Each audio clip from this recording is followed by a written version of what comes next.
make it on time today. Probably three of the biggest, most influential people are here today. Three of my coaches. I got a coach by the name of Coach Lawrence, who first put the ball in my hand, knocking on my door. You see me outside playing football, basketball all the time. I don't know what Coach Lawrence is right now, but he was Coach Lawrence right here. The first coach I ever played for when I was in Little League. First coach. And he used to be on my tail. I didn't want to go, knocking on my grandma's door. He came, he got to get out of here. And Coach Lawrence would tell you that I was just like all of you kids. Probably worse. I was scary. I probably was the biggest wuss you ever seen. Every time we got ready to do tackling drills, I was in the back. Every time we were trying to fight, I didn't want to fight. I was real soft as a kid, but I could run. I could run. So, that being said, when the game came, just run and be scared, and you probably gonna score a touchdown. So that's what happened. Next, we got Coach Kelly. Coach Kelly was my middle school track coach at Twin Lakes Middle. And I was in his history class, or the history? Geography class, 6th grade. And the first day of class, I came in and made a joke. I wanted to be the class clown. And he kicked me out of his class.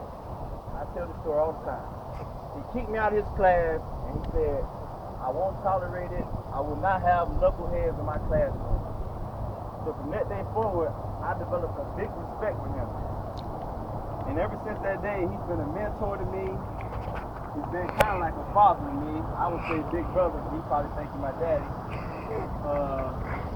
But Mr. Kelly kind of guided my family along the right path. My parents didn't know where to put me in school. My dad lived all over the country. My mom was a single-parent mother. So it was kind of hard for us to figure out what's what. So parents, don't be afraid to reach out to these coaches. So I went to Inglewood High School my freshman year. And I was on the varsity football team. I thought I was a man, but I had no grades.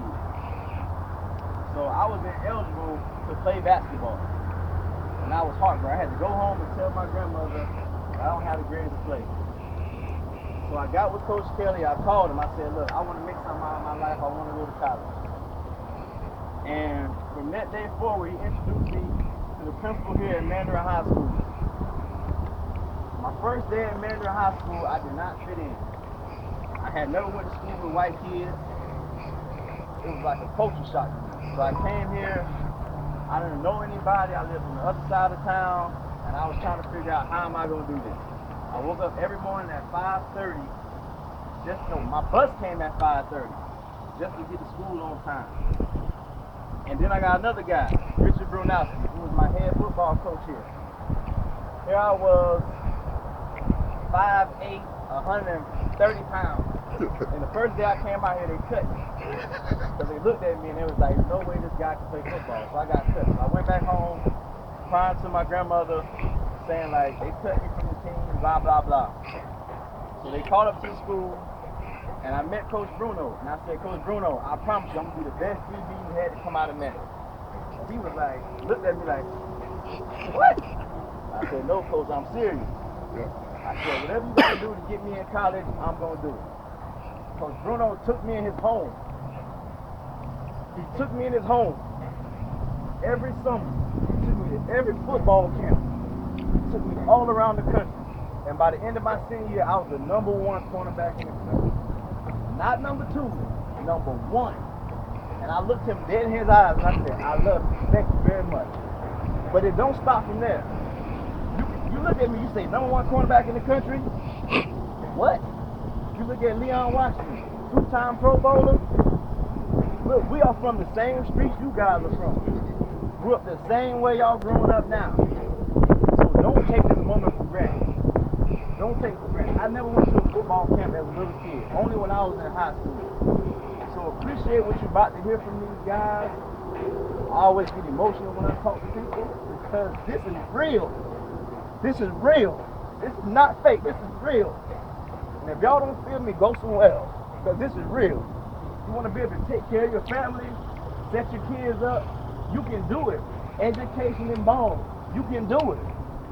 So take it serious. So the next guy I want to bring up, Leon Washington, a real good friend of mine. Some of you guys went to his camp a few weeks ago. Florida State alumni, probably the best player in the country. I tell you what though, man, this has been a special year for football camp in Jacksonville.